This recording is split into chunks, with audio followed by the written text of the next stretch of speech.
Weekend as the city roars.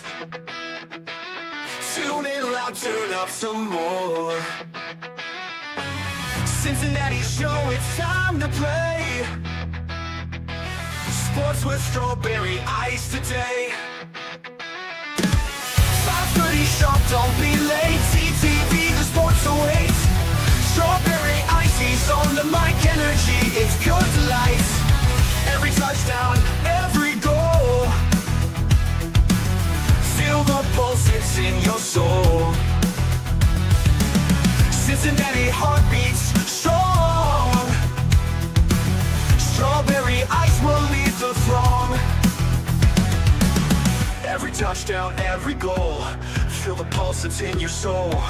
Cincinnati heartbeats strong. Strawberry ice will lead the throng. Feel the crowd, it's electric now. Shouting loud, they all know how.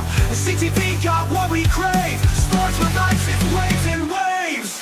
Tigers strike and Bengals roar. Every game we want some more. Tune it in and feel the thrill.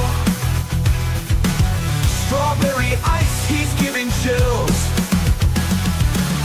5:30 sharp, don't be late. CTV, the sports awaits. Strawberry ice, he's on the mic, energy, it's pure delight.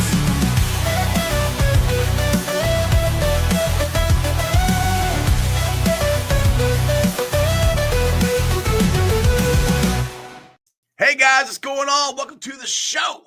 This is Sports with Strawberry Ice. I'm your host, Iceman Jeff Trunapole, and as always, I bring you sports from a West Side point of view right here in the great city of Cincinnati, Ohio. And as always, I'm coming to you live from the Ice Cave. And the Ice Cave is brought to you by Priority Lawn and Landscaping. It's nice and sunny out there. It's going to rain tomorrow and the next couple of days, but that means the grass is going to grow. Maybe you don't want to cut your grass. Maybe you don't want to do your flower beds. Maybe you got a landscaping project that you need help with. Do me a favor. Think Priority Lawn and Landscaping. Don't think it. Give them a call at 513-430-6114. That's 513-430-6114. You can also follow them on Facebook. And when you either message them on Facebook or you call Johnny, tell them you heard about it from Sports with Strawberry Ice. What is up to everybody in the chat? Let's see here. We got Stranger in there. We got Brad in there. Tony Blazins in there. Augie, finally. Augie's been trying to catch me live all week. Well, I haven't been live. I've only done one live show. Chris is in there. I've been battling sickness. I got freaking Ohio allergies. I've never had allergies before in my entire life. I turned 50, and they kicked my booty so bad that I pretty much slept for 2 days. I was not feeling good whatsoever. But we had some football news, and I don't think this is too surprising, but reports are Aaron Rodgers is going to play for the Squealers, which I don't think that's surprising at all. Doesn't scare me, to be honest. I don't know if him and Tomlin will get along. We'll find out, but it's going to be interesting to watch. But I titled this show today, the Bengals Offseason grades. What's your grade for their offseason? Are they ready to compete for a Super Bowl? With the man with all the information and all the knowledge. If you don't believe me, go get his draft guide. He's Dale from Bengals and Bros. What is up, Dale? Not much, buddy. What's going on? Oh, nothing. Like I said, just trying to recover from this sickness. Do you have allergies? Allergies suck. I never had them before until. Yeah, I mean, not real bad, but anytime the pollen and everything's this bad outside, so you just never know. No, and I pain in the ass. Yeah, my wife's had them for I don't know a good while since I moved her up here from Florida, and she's like, "Yeah, you should have known, or should have started taking medicine or whatever when it first started." I'm like, I just woke up, my nose was runny. I didn't think it was going to turn into freaking full blown head cold. So whatever. So it happens. At least you're feeling better. I'm feeling better, a little better. All right, so we got OTAs going on. Trey Henderson still not signed. Shamar Stewart still not practicing, but we've discussed this a lot. What is your thoughts on the Bengals offseason? I know we've had different shows where people have been very, very down on the Bengals offseason, and other people who have been, I don't know if anybody's been like super excited about it, like, oh my God, they did everything they're supposed to do. But what's your thoughts right now going into OTAs? A lot of questions, honestly. More questions than answers. But at the end of the day, you do still have Joe Burrow. So I think, you're always going to have a chance as long as he's healthy and the offense is humming at the end of the day. But I wish they would have done more on defense. It feels like they're banking on Al Golden so much. We've talked about how many times we wish they would have signed at least one veteran guard that's like a proven commodity type guy. Lucas Patrick's kind of been a journeyman kind of player. He's not been some kind of stud in this league, and you're banking on him or Cody Ford at one spot and then potentially Dylan Fairchild or Cordell Volson at the other. I don't know, man. It's a scary proposition when you're protecting 9. I wish they would have, been a little more aggressive. And then the stuff with Trey definitely, is a big thing hanging over the organization right now because they didn't get sack pressure from hardly anywhere else. So, we thought, maybe they get another 3-tech pass rusher. They brought in TJ Slayton, another guy against the run. It's like, all right, where's your pass rush coming from? You draft Samar Stewart, 4.5 sacks this whole time in college, and he's not even practicing. It's like clearly the guy needs some work. So those things have to be part of it. And it's I don't know the plan. Like Jermaine Pratt didn't think he'd be here. They draft 2 linebackers, they sign Oren Burks, and he's still here. Yeah, that's the one that honestly the move I'm still waiting for them to do. I talked to Game On last week about it, and I thought maybe we'll wait until June 1st, and he said, well, his contract structure, it didn't matter. And June 1st is come and went, and Pratt's still a Bengal, and I don't know why, because like you said, they drafted 2 linebackers plus signed another one. There's really not room for all of them. So Pratt seems like the odd man out, that he wanted out. He's not an Al Golden guy. He's more of a Lou guy. So And when Al was here, Al wouldn't play him on 3rd downs, and that's what Pratt wanted to do. So yeah, that's one that we're all worried about Trey. Which I don't think Pratt's gonna be a part of this team, and I don't know why he's not gone yet. Yeah. They have to be being stubborn and thinking that somebody will eventually want to give them something for a trade, but it's Colts. like. The Colts on one, because that's where Lou's at. That's why They still have to take on like $5+ million of his contract, whoever trades for him. So that's a lot of money for a guy that they know you don't want based on the other moves you've made. But we'll see. And he's not going. He's not practicing. He's not there. No. So, but honestly, though, the Trey distraction is big.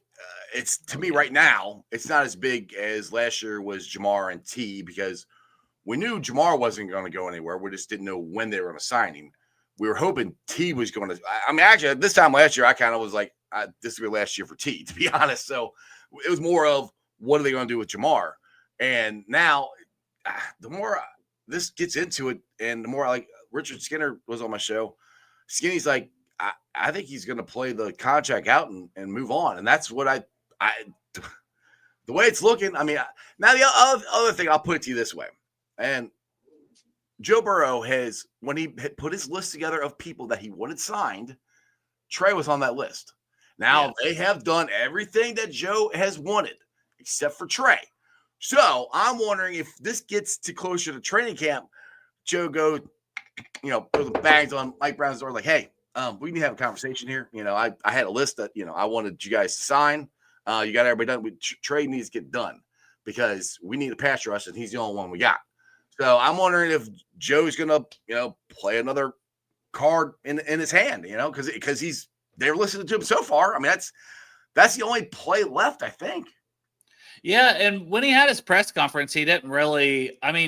He said, I support Trey, whatever he thinks he deserves to get paid what he's worth and stuff, but he didn't really support him like he had before, and maybe that's just because it's a different part of the year. And he doesn't want to do this all the time. I don't know the reasons for that, but it definitely was a different tone than how he was when it was like, when he talked about all 4 of those guys coming back. And he got 3 of them, and it's like, am I really going to stand on the table here for Trey? I don't know. It didn't seem that way. So, but he didn't really start stepping up, in my opinion, of saying that he wants T and especially T and Jamar signed till that Dallas game. That was the one for me, unless I'm forgetting something. he said he wanted to be here, but he like put an emphasis on them after that Dallas game. That to me is when things changed. So maybe he's doing this. Maybe he's waiting to see what they're going to do, and then he's like, "All right, screw this. You guys need to sign him." I don't know. Yeah, it just doesn't seem like I don't know. It just doesn't seem like there's going to be anything there, and then it's going to be a matter of how much will Trey be willing to set out and cost himself money early in the season, at least for part of it. But it's just I think it was Augie or somebody said wouldn't it be nice just to have one distraction free Augie said off season? And we would love that, but it just. Well, one thing I said that to Mike Trags when he was on the show last week, I think it was, and he goes, well, I'll tell you this. He goes, he covered the Patriots almost the whole time Brady was there, and he said there was always stories, there was always distractions, there was always something going on. He said, and his point was, you have that when you have high level players, when you have high quality elite players on your team, you're going to have contract disputes, you're going to have different stuff. So, and then we haven't really had to deal with that here. I mean, we got a legit Super Bowl contending team. I mean, like Dan Horde said on the show Monday, if this defense just is the 15th or 16th ranked defense, it doesn't have to be the top 5, it's the top 15. We're going to have a very good shot at the Super Bowl. And that's all they really have to do. So it's not a high bar that we're asking them to hit. Now, without Trey Henderson, that makes that bar a bit higher if you don't have him. So that just, I'm name dropping here. I'm guys have been on my show, but that's just where I'm getting my information from. Yeah, no, I'm with you. I mean, they're putting a lot on Al Golden, and we're just saying, hey, and we need to improve all around as a defense. We cannot continue to be bottom 5. And if you're not bottom 5 and you got the offense with Joe, Jamar, and T, and you hope the line holds up enough. I mean, I do. One thing about the line, I do feel better about the depth, at least. Yes. Maybe not the tackles as much as like the interior. I don't think there's like studs there necessarily, but at least there's bodies, right? If this guy isn't performing, you got another guy. And Jalen Rivers, though, maybe he's the answer as a backup tackle, and he's a young guy that should be able to improve. And you got a new O-line coach. So, I mean, Pollock wasn't getting the job done. So you did make changes, and we'll just see, some new coaches can definitely help and bring out the best in some of these guys. It's a lot of hope, and we continue to say that word a lot throughout the offseason. But it's that time of year, right? You just hope. Listen, Paul says the tackles are what scare me. As long as the tackles are healthy, they don't scare me at all. That's the best part of our line. The interior, what scares me more, because I don't know who's going to be our guards. I mean, I think Fairchild's going to be a guard. I think it's his job to lose. What's up, Esther? And then I've said this from the get-go. I think Cody Ford's going to be the other starting guard. That's just what I think. But I think Rivers could potentially, by the end of the season, be maybe the season, but definitely next year could be our other starting guard. Is what I think he's slated for that. Well, when they have lined him up, I've seen more of Patrick out there early, but it's so early that it's hard to say. And I just thought Ford was better on that left side when he was over there with Brown. And then also when he had to fill in at left tackle. So to me, I'm not sure. I'm not sure if Ford will start. Plus, I think having him as like the super backup for I like that tackle and guard might be good as him like the 6th guy. So whenever they need him, they can put him anywhere. But if he is your backup, you got him and Rivers who can play multiple spots. Yeah. Which that goes to the depth that we've talked about that I am more pleased with. I've said this before with you. And you just said this is the deepest offensive line we've had. I mean, it is. I mean, if we get hurt, we got guys who I'm not sitting there going to be plug and play and there's going to be no problems at all. But we have guys that are more still questions at the guard spots, but at least it feels like they've put bodies there and they've drafted some guys and, having a new O-line coach, it feels like there's a chance that is an improved unit. Plus, Mims going into his 2nd year, he has all the physical talent in the world. Mm-hmm. Ted played at a very high level at center. And Orlando Brown, if it wasn't for injury, I mean, was having a Pro Bowl type season before he got injured. Yeah, exactly. And the more we talk, and it's either going to be Fairchild. I think it could be Patrick. It's your Patrick or Ford is what I think. I don't think Volson. They're going to keep him, People were talking about cutting him. He just restructured his contract, so Volson's not going anywhere. So that's anything there. Wing, as an FYI, some of you guys are working. Some of the guys are working out at practice are still working out just on the practice field. I don't particularly like it, but at least they're being productive. Well, I like it. We don't have any injuries yet. Yeah, I like that part. Yeah. You hate to speak that out loud. Yeah, as soon as I said it, maybe I shouldn't say that. Yeah, and I like too, like what they're doing with the cornerbacks. So, like, if we focus on some things that look good, they're moving them around. They're having them go play different spots. They're moving people corners to safety, safeties to corners, and a guy like Dejon Anthony that we already know can play a little of both.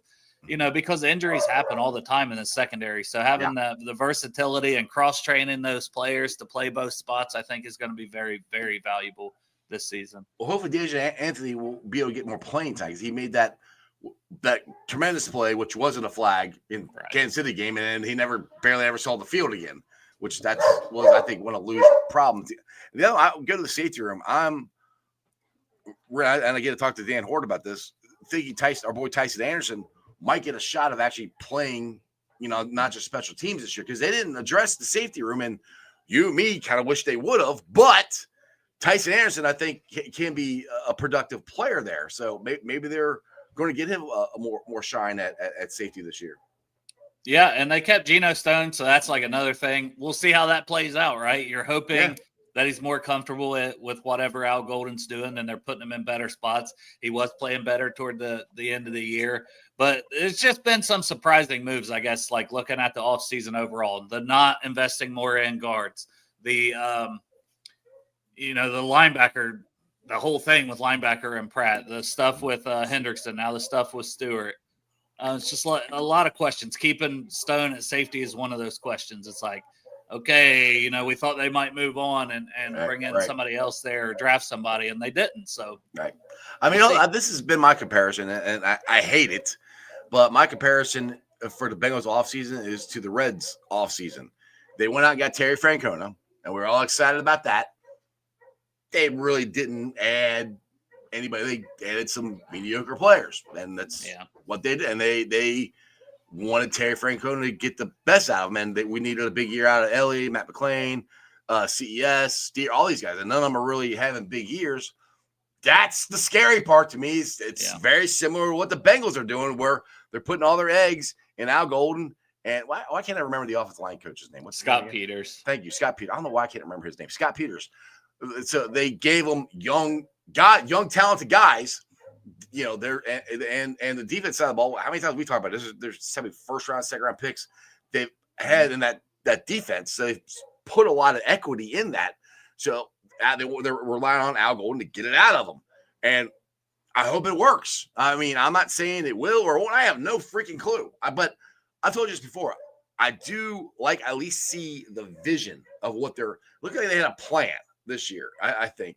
I didn't like the plan, to be honest. I wanted to go get some veteran guys, but their plan was to improve through the draft and through the young guys and put their money on their coaches. And to be honest, when you have guys that you're paying a whole bunch of money on the offensive side of the ball, you're not going to spend as much money on the defense.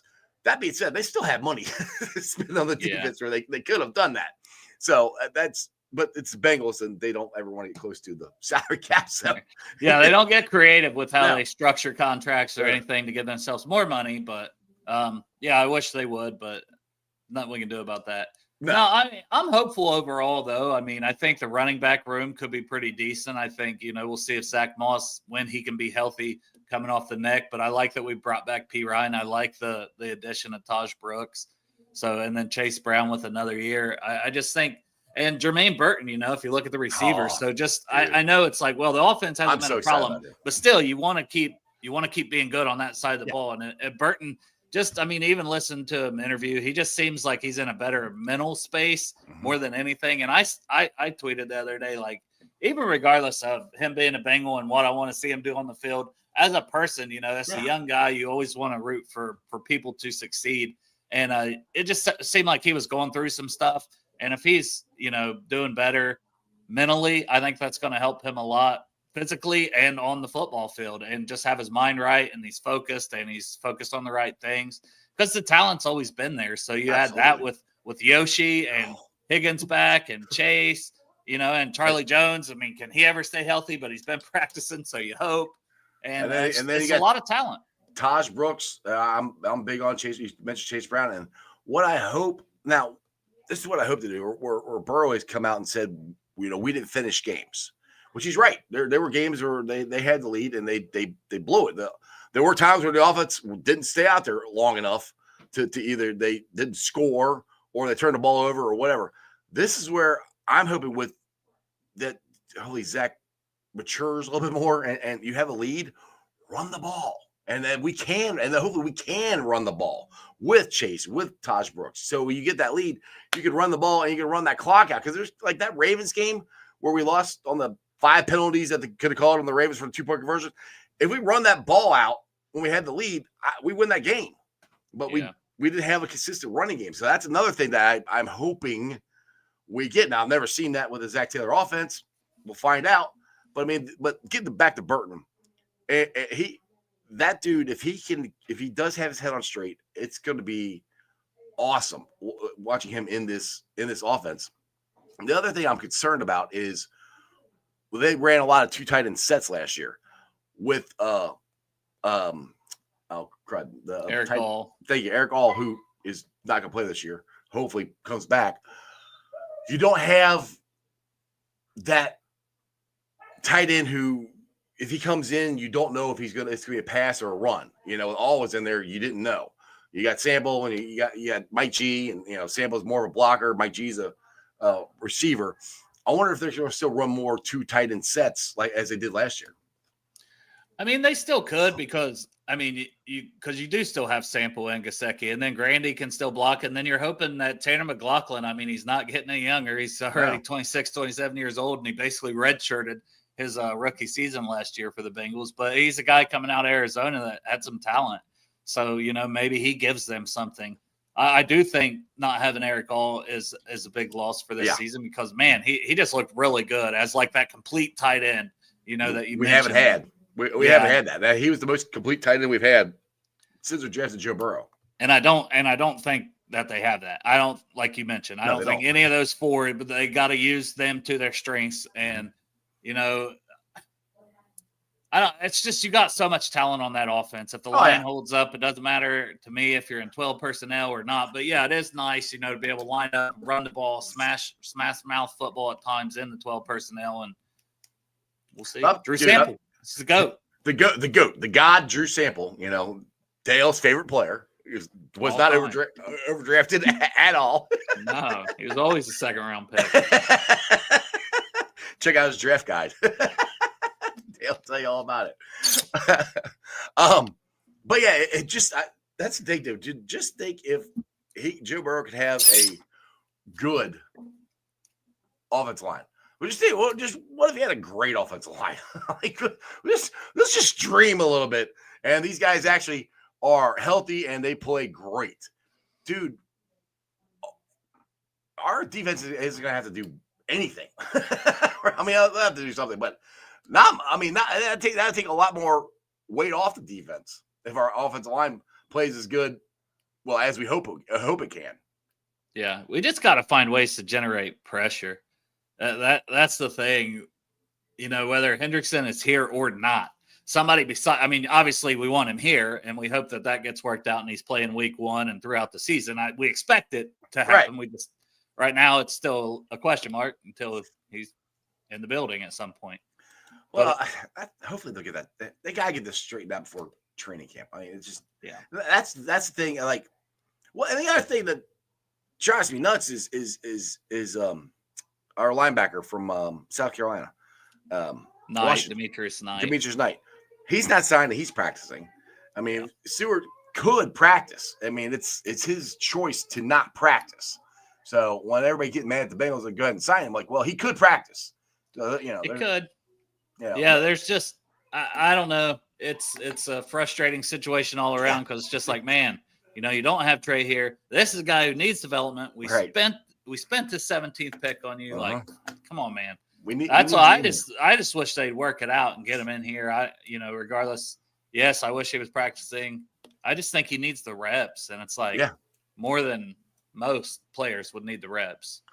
And it's just like, is it going to be a wasted season for him? You know what I mean? Because if he doesn't get in, right? If he doesn't get in by the beginning of training camp, he's going to be behind the 8 ball. I mean, he is. I think he already probably is. Well, this part, OTAs doesn't scare me as much, but training camp, then I'm like, you really got to play. Because, I mean, I'm not saying that he's McKinley Jackson, but McKinley Jackson freaking missed all of training camp last year, and he came in and had a good year. Now, I'm not Shamar could or could not do. I don't know. I'm just saying it's happened before, and Shamar Stewart is, I would say, more talented than McKinley Jackson, being a 17th pick overall. More talented, but probably needs more work. Like he's not as refined. You know what I mean? He didn't have the same impact in college. So this is interesting. Chris says he thinks Shamar is injured. There has been no reports of that whatsoever. But I mean, they haven't seen him do anything, so I don't know. Alan says I think he's getting bad advice.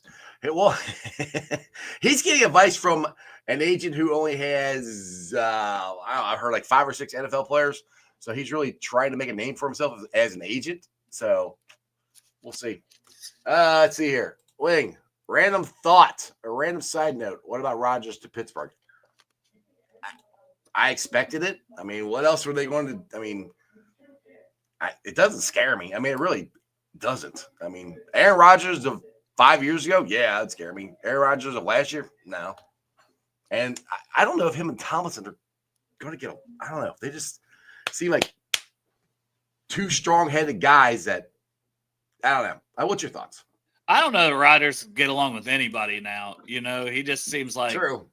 I don't know. He just seems like he's not going to get along with anybody. His teammates don't really much care for the guy. His coaches don't seem to get along with him. But he is a 2-time MVP or whatever. Yeah. He's played Super Bowl champion. So he is much older now than he was when he was 41. 41. So I don't know that he'll ever be that guy again, but I don't think the Steelers need him to be that guy. Russell Wilson wasn't very good. They still were winning games last year. Justin Fields, I thought they should have honestly probably just kept him, even though he's not very accurate as a passer. But they just need somebody to be mediocre because their defense is going to be really good again, and they're going to run the ball. They're going to run it a lot with Jalen Warren and Caleb Jackson that they drafted. Yeah, I mean, we'll see what happens. And I don't know if Aaron's there more than 1 year. I don't know. Probably not. I think this might be it. If it goes bad like last year, I think he walks away. But we'll see. I know the Steelers did good with Russell, and they scored 42 freaking points on us because our defense was so bad. Yeah. But I mean, down the stretch, they played awful. So that's when it counts, is down the stretch. So we'll see what happens. It's June. Yeah, I'm not scared of him, but I'm also I don't want to write him off just because it's the Steelers. You know what I mean? Tomlin has been able to keep them over 500. They have had our number a lot of years when we don't think they should. Right. True. Yeah. So I mean, it's AFC North, dude. It's toughest division football. I mean, other than the Browns, I think any of the 3 teams can win the division, to be honest. I do think it could go very badly, though, because if they lose 2 or 3 in a row, then I think all the friction. I mean, I guess that's why they had to get rid of George Pickens, though. Because imagine losing 2 or 3 in a row. You got Aaron Rodgers and George Pickens. Man, that would have been that's shit show. They have DJ Metcalf now to throw. Yeah. You can throw the ball to him. Or DK, not DJ, DK. So we'll see. I mean, I'm not really the one I'm not even scared of, but the one I think it's gonna be the one we have to fight for the division is the Ravens, the Ratbirds. Oh, of course. Yeah. I mean, they're an unbelievable regular season team. Playoffs, they're a different team. They're not the same. I don't know if Lamar tries to prove that he's a throwing quarterback and goes away from what he does best or what. He just doesn't turn out in the playoffs. He just doesn't. And it's not any shade. That's just facts. Yeah. But, I mean, we definitely still got to start with, trying to win the division and get that back. And it is going to go through Baltimore. I mean, the Derrick Henry, it was a great addition for them. Pairing him with Lamar. They also extended Rashad Bateman. I think that was earlier this morning. Not that that's a huge deal, but just to mention it, that is something that happened today. But yeah, I thought they drafted really well, getting Malachi Starks and Mike Green. I know Mike Green with the off-field stuff, but getting those two guys, I thought both guys were like top 15 players in the draft, and they draft really well every year. They've got a pretty good line that they just continue to like draft guys and make them good. They're good for them. It's amazing. Like, hey, we take this guy, now he's good. Yeah. We get rid of this guy, we just bring another one in, and he's also good. Yeah. It's a cycle annoying for those guys on the offensive line. I didn't see this. Augie said, did I see this right? The Steelers are shopping TJ Watt. I know it was a contract. I haven't heard of him. Yeah. That's all I've heard. I haven't seen that he's on the trade market or anything, but I do know he wants another contract, and I imagine he'll get it at some point. And that's another thing. I wonder, let's just put this out there. Say TJ Watt gets re-signed and he gets up there to where Myles Garrett and Max Crosby are. How does that affect Trey Henderson? Doesn't help. I don't think it helps. No, I don't think it helps at all. So I'm like, it's just like the thing with Jamar last year. I kept saying, all this is doing is cost them more money. The more they wait for Trey, if they're going to sign Trey, which they don't have to. That's what that's why I try to keep emphasizing. The Bengals literally don't have to do anything. He's under contract. He's supposed to play this year under contract for the Cincinnati Bengals. They don't have to do anything. I think they should. I think he's deserved. He's outplayed his contract now. And also, I would blame his agent for 2 years ago signing this contract. It was they signed it, and they wanted to retire last year or 2 years or whatever it was that he was talking about getting out of this contract. So yeah, I try to see both sides of it all. I do think though, it's like, imagine had they just, when he wanted to renegotiate it after 17 and a half sacks before last season, when he had 17 and a half sacks again, before this market exploded, they could have just probably got him for like 25 per for 3 years and like saved so much damn money. But then again, he might not have been happy again after that. Yeah. Well, I mean, they could have done that with T and Jamar too. I know. They are not. That's one thing. The Bengals have changed a lot, and they have. And they've changed some more. You need to be more proactive with your star players, with your guys. Yeah. Sign them early. And the thing is, with NFL contracts, most of them aren't guaranteed. Yes, they're getting get to the point where some of them are guaranteed. None of them. There's only one I think is fully guaranteed. That's Deshaun Watson. You sign them, you can cut them. That's why I don't understand why the Bengals are so hesitant to sign some of these younger guys, because you can get most of them. You can get out of them. You can make the second, third year of the contract easier. Less of a hit on your salary cap. And again, Bengals don't do that. I don't know why. It seems pretty obvious to me to do that. That's why you could sign them, and sooner, where it would cost you less money. And if they fall off a cliff, you can get out of the contract. Like, what? I'm not the smartest guy in the world, but that makes sense to me. Makes sense to me. And the Eagles, man, they're the blueprint, right? They just, it's not because they just won the Super Bowl, but you could tell the way they're doing things. I think the Lions, the way they've built their team, and they've been extending guys early. I do think they had a big hit though with Frank Ragnow. I don't know if you talked about that on your show. Him retiring because he was still pretty young. Yeah. He retired, and I saw somebody. He'll always be the one that got away. By the way, the one of those one pick, just like Walter Nolan. But anyway, Anyway, one pick. Anyway, but hey, we got Billy Price out of that draft, though. Yeah.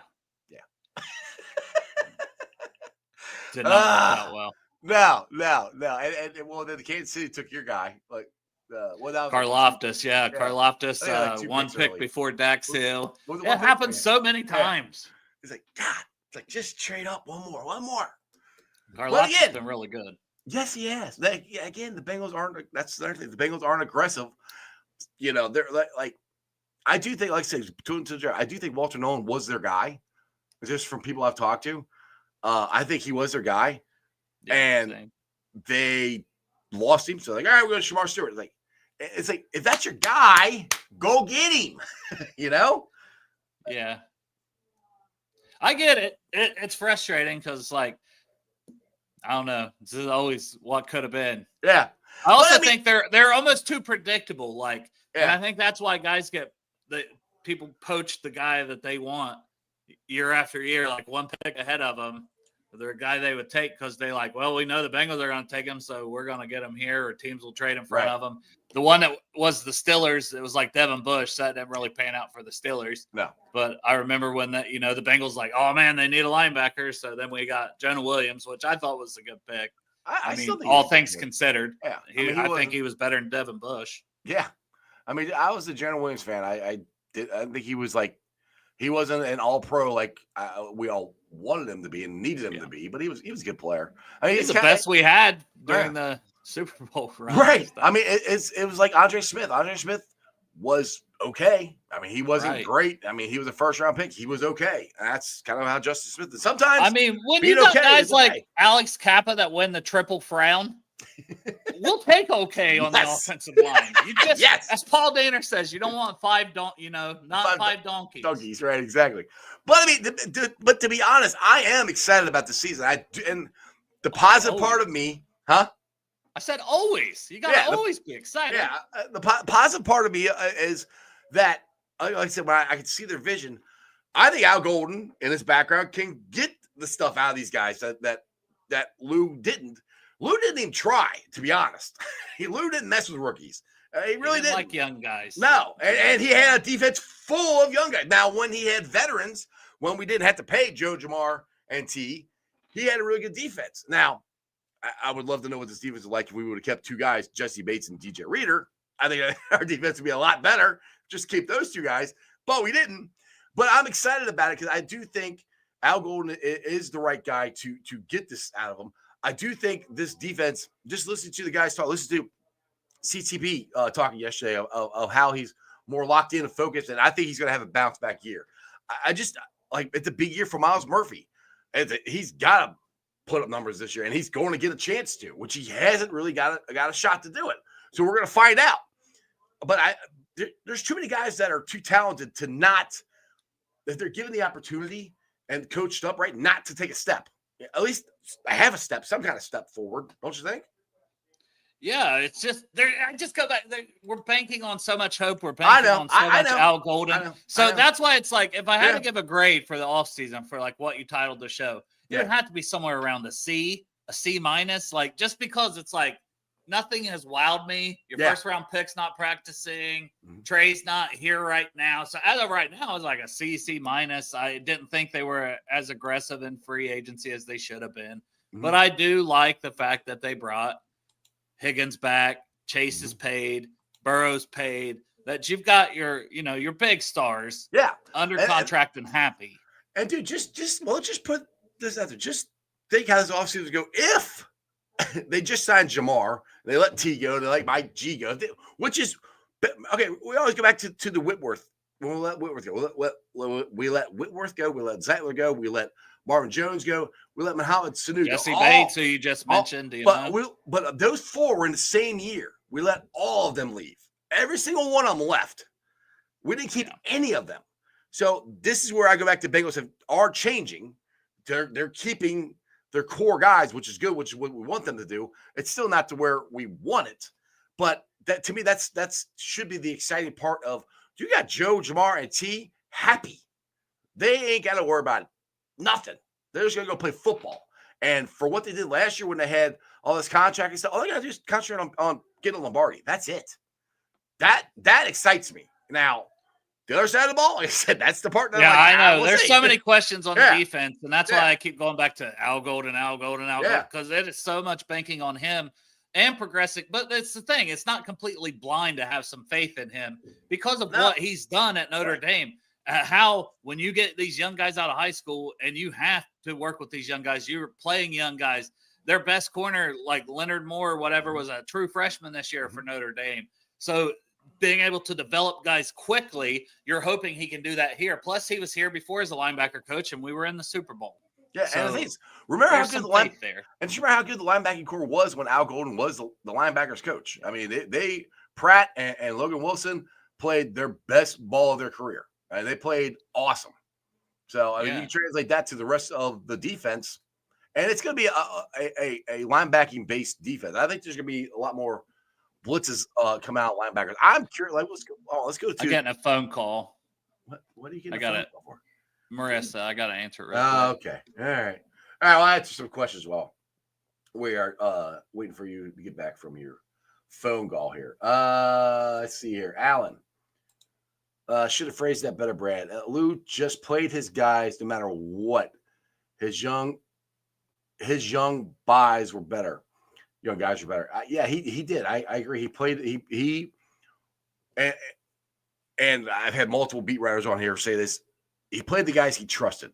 He didn't trust the young guys. They didn't do stuff to earn his trust.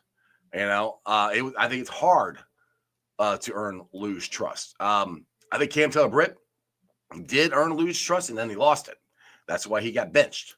So that's one thing you sit there and say, like, well, he doesn't develop anything. But, like, well, Cam Taylor-Britt was one guy that he developed until the end of last year. And we'll see what happens there. Pork chop. Got a sneaky good feeling about Barrett Carter this season. Yes, I do too. I've really been liking what I've seen him. I have not been able to go down to practice yet. I was hoping to go down this week, but freaking allergies kicked my ass, so I couldn't go. I don't even remember what I was going to ask you for the phone call, but let's see here. Augie, maybe Al Golden is the reason Pratt is still here. No, I don't think so, because Golden would not play him on third downs. I mean, Yeah, I think they don't want to just cut him for whatever reason. It's like, just cut your losses at some point. Yeah. But I think Al Golden's also been part of drafting 2 linebackers and bringing in Oren Burks, which says a lot about the fact that he doesn't think Jermaine Pratt's that guy. He didn't play him on the third downs. And that's what I'm excited about too. Getting guys in. Barrett Carter, matchup based or different downs, not having guys playing, even on the edge, playing 75% of the snaps, having more of a rotation, you hope, with some of these things, and moving your linebackers in based on down and distance. Right. Because Al Golden did a lot of that stuff as our third down coach and our linebacker coach. So that part excites me quite a bit with him. Well, the other part too, I excited about the cornerback room, and we've talked about this, where you're going to put Dax, inside or outside. You got 4 guys that I think are going to be really good. You got Dax, DJ Turner, CTB, and Josh Newton. I think those 4 are going to be your 4 corners, and you don't play 4, you play 3 at a time. But Dax, I really think Dax. The more I've thought about this and talked to different people, I think Dax is going to move in and out. I think they're going to move him around a lot more. That way you can get DJ in there as well, along with Cam Taylor-Britt and Newton. Well, and if they're cross training, all of these guys play inside, outside, this and that, and I think also. Golden likes to play a lot of man coverage. Mm-hmm. So with that being said, it could be a lot of matchup based. Oh, you're playing the Lions and Amon-Ra St. Brown's their best receiver, and he plays in the slot pretty much exclusively. Uh-huh. I want, maybe it's Dax, and he's healthy and looking good. It's, I think, week 5. And it's like, we want Dax traveling with him here, but other times he's playing on the outside based on you're playing another team who's outside cornerback. You want to have Dax and his length out there on him. So I just think it could be – that's a good thing about when you cross-train these guys and you're willing to move guys around. You're willing to try different things, and that's what I think Lou is just so damn stubborn at times. Right. Like, this is what I had. This is what I'm rolling with. This is what I'm doing. These are the guys playing. He didn't trust. If he didn't trust you, he didn't play you. That's kind of the gist I've gotten. But, different game plans, you're going to have different matchups that are better. Just like offense, you're trying to expose the defense. Well, defense, you do the same. You need to match up with the offense and who you're playing against. And I think that we might see that part being better on the defense, and that could help the whole defense out. And I do think this defense in general has gotten more athletic with the linebackers in general. I think that linebacker room has definitely gotten more athletic, and I think we have guys who can cover the tight end. Okay, we had a problem with that last year. Yeah. So, I mean, there's a lot of stuff that I'm looking forward to, and I hope it works out. I just don't know. I mean, it's just we're not going to. These guys have got the talent. They're good players. They went to good schools. They're athletic. You know, this guy come in and do their job. And it's up to Al Golden to get it done. I keep beating a dead horse, but that's what it comes down to. It is. It really does.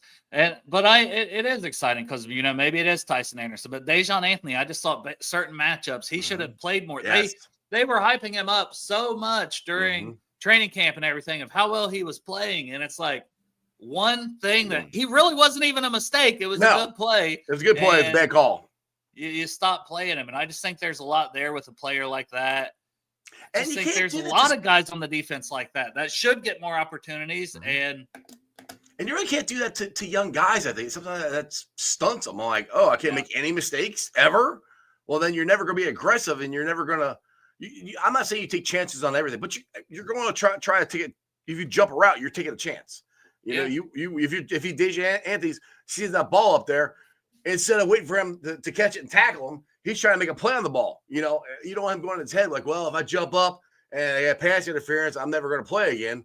You don't want that in their heads. You know, you want these guys to not be in their heads, free flowing, athletic, read, react, and that's where I don't think not playing guys. And if you screw up, you're on the bench, you're not going to play for a couple weeks. I don't think that helps. I mean, because you can do stuff in practice, but practice is not the same as the game. Like you got, I'm sorry, Allen Iverson. Talk about practice, man. It's the game. You got to play the game, and you got to, and that's the truth. You got to get game reps. You know, yes. Miles Murphy's not going to improve setting, playing 10 snaps a game or whatever. You know.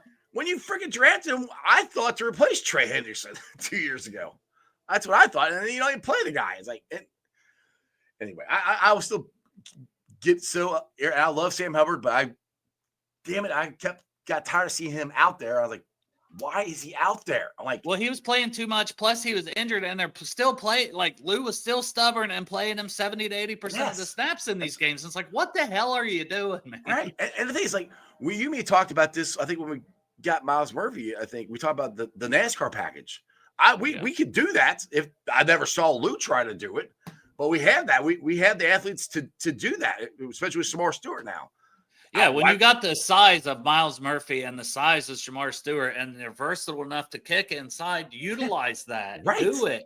Right. And he wouldn't. That wasn't something that Lou did. I was like, it's like Lou, like. They had the Super Bowl run, and I started calling his defense the amoeba defense, which it was. They got really good at whatever that team did on that day. They took it away from them.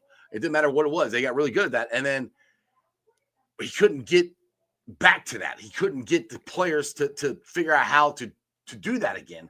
And he wasn't willing to change or too stubborn to change. I mean, he did toward the end, and they played a lot better, but it was too late. You know, if he would have done this, I don't know, in November, you know, it might have helped. You know, we could have not gave 40 points up to a freaking horrendous Pittsburgh Steelers offense. It still drives me nuts.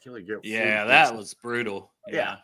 There's no excuse for it, too, because their offense was so bad at the time. Yes, like it was horrible. They were week after week, they couldn't do anything. Then they come in here and put up 40-something. Right. That's what I'm like. I just remember leaving the game going, what are we, how do we let them score 40 points on us? It's just, and that's where you go, you know, we had a chance. And no matter, like, if our defense, and I keep going back, if our defense played better, if Lou would have made adjustments sooner or did something, because that's what I don't get. You can see it wasn't working. You can see it from day one. The defense wasn't working. And we couldn't, even in Kansas City game, they were torching us. I mean, we had a chance to win it. They played okay. Cam Taylor-Britt made that unbelievable interception. But you see, farther got down the road, the worse it got, you know, and it wasn't getting any better. And it's like, you can't keep doing the same thing over and over and over again and expect different results. These guys either aren't getting what you want them to do or can't do it or don't understand what you want, something. And it's just like, Lou's like, nope, we're going to keep doing this. And then I would love to know what finally clicked. Like, this isn't working. You know, we got like a month left of the season. Maybe we should try something different. I don't know. I mean, probably Zach, probably front office, probably a lot of things where they're like, damn it, dude. You know? Yeah. Yeah. It's just like, that's why I think the writing was on the wall that Lou was gone, but you know, they still was like, we'll ride this out, simplify it, see what we can do here. Yeah, like Finish the season. I mean, and if they would have done it 2 weeks earlier, we would have won 1 or 2 more games. Divine Thoughts is in the house. What's up? My boy Divine, our boy Divine. Man, the man that rather play Nick Scott over old Von Bell and Jordan Battle and an injured slow down model of Sam Hubbard than Miles Murphy and Osai. Yeah, exactly. Those are two, like, I always have to see Von Bell out there. I'm like, why in the hell is Von Bell still out there? He hasn't been good all year. I mean, went to Carolina. There's a reason Carolina basically paid him to leave. You know, I was hoping he would come here. And my biggest thing was I kept hearing the year before that we weren't getting lined up right. I'm like, all right, hopefully Von Bell get us lined up right. Well, that didn't work. In the first month, you see it wasn't going to work. So you got Jordan Battle, who is a three-time captain in Alabama. I think it is. Yeah, I know he played all 4 years, and do that on a Nick Saban defense is playing for championships year after year. And he made steps the year before to just sit on him and not let him develop made absolutely no sense. It just none of it made any sense. But like I said, in Golden we trust, I guess, because that's what we're going to have to do. Well, and like I said, I'm excited because I think young guys will get opportunities that wouldn't have got opportunities with a different coach here. And linebacker play was better. So, I'm not sitting here saying, I know we're going to be a better defense. There's just no way to know it until we see it on the field. Man. But I can see how we can be using guys matchup based, rotating more guys in and out, playing younger guys, getting more athletic on the defensive side of the ball, using your corners properly, letting them play inside, outside, mix and match based on matchups. There's just a lot of things that I think can be a lot better on that side of the ball because, I mean, it's been pretty damn bad the last couple of years on that side of the ball. So a little bit. And the thing is, like, go back to the rotation we had when Andy Dalton and them were playing here, all that defensive line. Zim had that defense line. He rotate those guys out. They play, and they were very productive. Trey would benefit from less snaps at 31 years old. It would help him, especially down the stretch toward the end of the season. He's not gasping for air on the sideline. You could put Miles in there. You could put Stewart in there. You put somebody in there and take some snaps away from him, and that way he's more productive. That's what I keep going back to. I don't understand why he would do that. It just doesn't make any sense. Sometimes less is more, and that's especially on the D line. It's such a heavily rotated position. And he would just put these guys out there till the wheels come off, 70, 75, 80% of the snaps in a game. And it's like, no, you should never have to do that, especially when you've drafted and invested in young talent like Osai and Murphy on that D line. Right. And should be playing it. Yeah. I just remember seeing Sam and Trey on the sideline going, just trying to get their breath. Like, go on back there. Like, okay. They put their helmet on and run back out there. I'm like, he can barely breathe. All right, Matt there says the reason we weren't getting lined up right is it was stupidly too complicated to make sure everyone understands the play. Well, and that's where losing Jesse Bates. I think Jesse Bates was really good. And him and Von Bell worked together. Were really good at communicating and getting everybody lined up. We lost both those. That really did hurt that. And that's where we go. That Lou simplified it. But why did it take so? You could tell, just every fan could tell watching those games. Last year they weren't lined up. They're they didn't know who the hell was supposed to be where all the time, even with Von Bell back. And it's like, why did it take so long to simplify it? Just stubbornness, man. And you know what? I will always appreciate what Lou did here. Yes. More than it was time for a change. It was no longer working. So best of luck to him. But I'm excited for Al Golden. You can see it the year before. I mean, the thing is, we kept talking about they couldn't get lined up. Okay, then simplify shit. Make it easier for them to line up. Because I'm like, the more I figured out what was going on, the more I'm like, okay, well, that doesn't make any sense. Then you, as a coach, need to figure out why they're not doing this. You can't just sit there and go, well, you got a line up right. Okay, help them. You're the coach. And it just seemed like he wasn't helping them or didn't. I won't say he didn't care. Of course he cared because he wanted to win and wanted to stop them, but it just Yes. He was stubborn. He was very That's the word I always. Yeah. I mean, why else would you not make changes? Would you not put in some of these young guys? Would you not simplify things sooner? Like that's. And no hate on the man. Like, still appreciate everything he did and helping us get to the Super Bowl. But Al Golden was here for helping us get to the Super Bowl too, as linebacker coach and calling third downs. All right, Matt Jenkins here. We have a ton of young talented guys, but we don't know anything about them because they never played them. Yeah, exactly. That's our whole conversation here for the last 55 minutes. Is we got talent, and they've spent equity, draft equity, high draft equity. I think it's 12 out of 16 in the top 3 rounds now because we spent 2 out of 3 more on it. Right. So they should play better than they are. And to me, that's on Al. And that's where I think the Bengals are like, and that's not Al. Sorry, that's on Lou. And that's where I think the Bengals are like, look, we've given you first, second round picks in here, and you're not doing anything with them. You know, I mean, I said this while you're on the phone. The only guy I could think of that he actually trusted and then benched because he wasn't playing good as that he drafted was Cam Taylor-Britt. I mean, is there another one that you can think? I mean, you kept playing Dax out there, but Dax is not a safety. Dax is corner. I mean, is there anybody that you can think of that he drafted and developed on the defense side of the ball? I mean, I'm sure that he had a hand in helping develop Logan and some of those corners, and he has a corner background, but. It wasn't enough. Not enough development. No, not enough for as much talent as he had on that side of the ball. That's the bottom line. No, like you can't have. Let's see. This year we drafted first round defense. Well, who was it last year? Oh, Murphy or not? It was Mims. So 3 out of the last 4 years, our first round picks have been defense. It was Dax Hill, Miles Murphy. Then Mims, and now we got Shamar Stewart. 3 out of your 4 years, number 1 pick, first round pick is on the defense side of the ball. You got to get some production out of that. A lot of the second round picks too: Cam Taylor-Britt, DJ Turner, Demetrius Knight. Who was second rounder last year? Jenkins. Yeah. Yes, Chris Jenkins. Yes. All defense. Yeah, we did.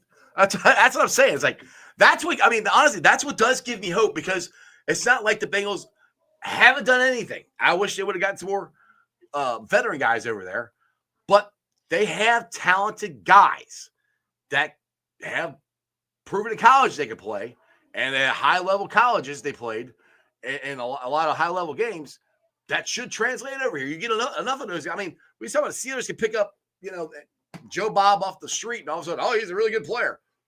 We don't need to pick up Joe Bob off the street. We got first, second-round picks on this defense side of the ball. They should be better than they are. Yeah. I agree, brother. Yeah.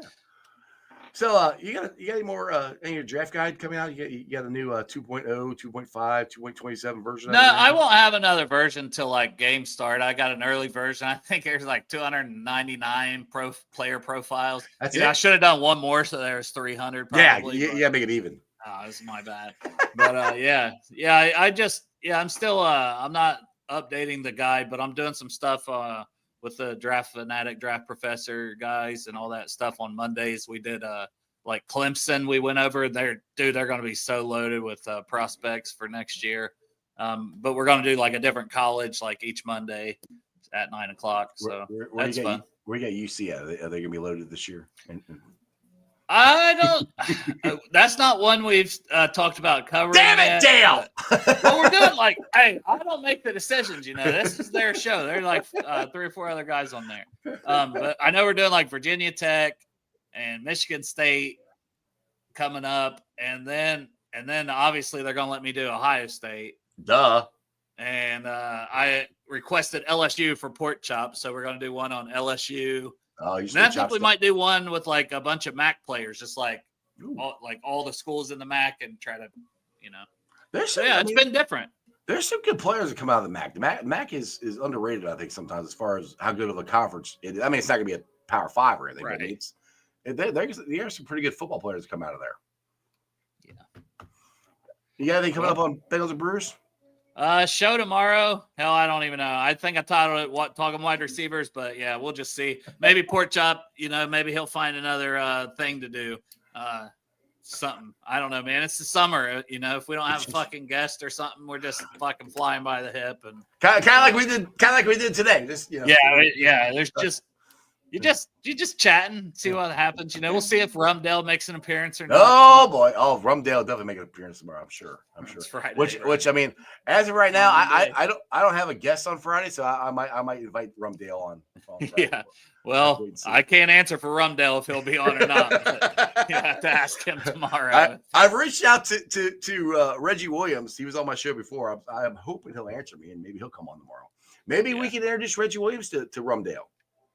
Oh God, that doesn't go well, man. When I introduce, I'll be calling him. Vontez Perfect. Thank you for joining. He's like, who? All right, buddy, man. I appreciate you coming on, dude. Thanks for spending the hour with me, Dale. See you, brother. Have a good one. See y'all later. Bye. All right, guys. As always, I've enjoyed that as much as I did. Go follow Dale and his draft guide. Go follow my boys, Bengals and Brewers. We'll be on tomorrow at 3:30. Rumdale will probably make an appearance on Bengals and Brewers. Hey, who knows? Rumdale might make an appearance on here because like I said, I'm working on a guest for tomorrow. We'll see what happens. Hopefully it's Reggie Williams. Let me see if he's even answered me. I'll just check here. Do it live here. No, he's looked at it and he hasn't answered me yet. So we'll see. Hopefully he can come on. If not, I'll figure out somebody come on tomorrow. But as always, thanks for watching. I have a live stream on YouTube, Facebook, X, Twitch. You can follow me on all those along Instagram, Threads, and TikTok.